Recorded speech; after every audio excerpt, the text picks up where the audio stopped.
Welcome back. ಬೆಂಗಳೂರಿನಲ್ಲಿ car ಚಾಲಕನೊಬ್ಬನ ಬೇಜವಾಬ್ದಾರಿಗೆ ಮೂಕ ಪ್ರಾಣಿಯೊಂದು ಬಲಿಯಾಗಿದೆ. ವೇಗವಾಗಿ ಬಂದ ಕಾರೊಂದು ರಸ್ತೆಯಲ್ಲಿದ್ದ ನಾಯಿಗೆ ಡಿಕ್ಕಿ ಹೊಡೆದು ಪರಾರಿಯಾಗಿರುವ ಘಟನೆ ಸಿದ್ದಾಪುರ ಪೊಲೀಸ್ ಠಾಣಾ ವ್ಯಾಪ್ತಿಯಲ್ಲಿ ನಡೆದಿದ್ದು, ಸುಮಾರು 9 ದಿನಗಳ ಹಿಂದೆ ನಡೆದಿರುವ ಈ ದಾರುಣ ಘಟನೆ ತಡವಾಗಿ ಬೆಳಕಿಗೆ ಬಂದಿದೆ. ಇವನು ಮನುಷ್ಯನೋ ಅಥವಾ ಕ್ರೂರಿಯೋ? ಕಾರ್ ಹತ್ತಿಸಿ ನಾಯಿಯನ್ನೇ ಕೊಂದ ಪಾಪಿ.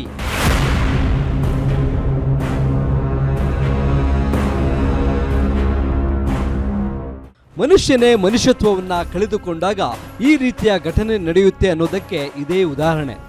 ಹೌದು, ಪ್ರಾಣಿಪ್ರಿಯ ಬದ್ರಿಪ್ರಸಾದ್ ಎಂಬುವರು ನೀಡಿದ ದೂರಿನನ್ವಯ ಸಿದ್ದಾಪುರ ಪೊಲೀಸ್ ಠಾಣೆಯಲ್ಲಿ ಪ್ರಕರಣ ದಾಖಲಾಗಿದೆ.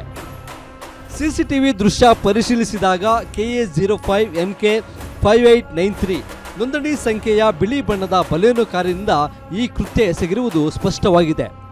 ಇನ್ನು ದಿವಂಗತ ಆದಿಕೇಶವುಲು ಅವರ ಮೊಮ್ಮಗ ಆದಿ ಎಂಬಾತನೇ ಈ ಕೃತ್ಯ ಎಸಗಿದ್ದಾನೆ ಎಂಬ ಆರೋಪ ಮಾಡಲಾಗಿದೆ. ಪೊಲೀಸರು ಪ್ರಾಣಿದಯ ಸಂಘಟನೆಗಳ ದೂರಿನ ಮೇರೆಗೆ ಪ್ರಾಣಿ ಹಿಂಸೆ ತಡೆ ಕಾಯ್ದೆ ಹಾಗೂ BNS 281, 325 ಅಡಿಯಲ್ಲಿ ಕೇಸ್ ದಾಖಲಿಸಿಕೊಂಡಿದ್ದಾರೆ. ಇನ್ನು ವಿಶೇಷವೆಂದರೆ ಈ ಆರೋಪಿ ಕಾರಿನಿಂದ ಪ್ರಾಣಿಗಳಿಗೆ ಡಿಕ್ಕಿ ಹೊಡೆಯುವುದು ಇದೇ ಮೊದಲೇನಲ್ಲ. ಈ ಹಿಂದೆ 2022ರಲ್ಲೂ ಸಹ ಇದೇ ರೀತಿ ನಾಯಿಗೆ ಕಾರು ಡಿಕ್ಕಿ ಹೊಡೆದಿದ್ದ ಆರೋಪದಡಿ ಈತನ ವಿರುದ್ಧ ಕೇಸ್ ದಾಖಲಾಗಿತ್ತು. ಇದೀಗ ಪುನಃ ಕ್ರೂರತ್ವ ಮೆರೆದಿರುವ ಈತನ ವಿರುದ್ಧ ಸಿದ್ದಾಪುರ ಠಾಣೆ ವ್ಯಾಪ್ತಿಯಲ್ಲಿ ಮತ್ತೊಮ್ಮೆ ಕೇಸ್ ದಾಖಲಾಗಿದ್ದು ತನಿಖೆ ಚುರುಕುಗೊಳಿಸಿದ್ದಾರೆ.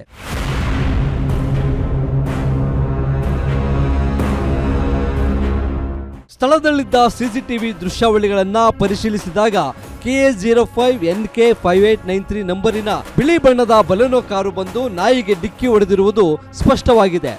ಆರೋಪಿ ಆದಿಗೆ ಪ್ರಾಣಿಗಳ ಮೇಲೆ ಕಾರು ಹರಿಸುವುದು ಹ್ಯಾಬಿಟ್ ಆಗಿದೆಯಾ ಅನ್ನೋ ಶಂಕೆ ವ್ಯಕ್ತವಾಗಿದ್ದು, ಕಳೆದ 2022ರಲ್ಲೂ ಇದೇ ರೀತಿ ನಾಯಿಗೆ ಡಿಕ್ಕಿ ಹೊಡೆದಿದ್ದ ಆರೋಪದ ಮೇಲೆ ಈತನ ವಿರುದ್ಧ ಕೇಸ್ ದಾಖಲಾಗಿತ್ತು ಎಂಬುದು ಗೊತ್ತಾಗಿದೆ.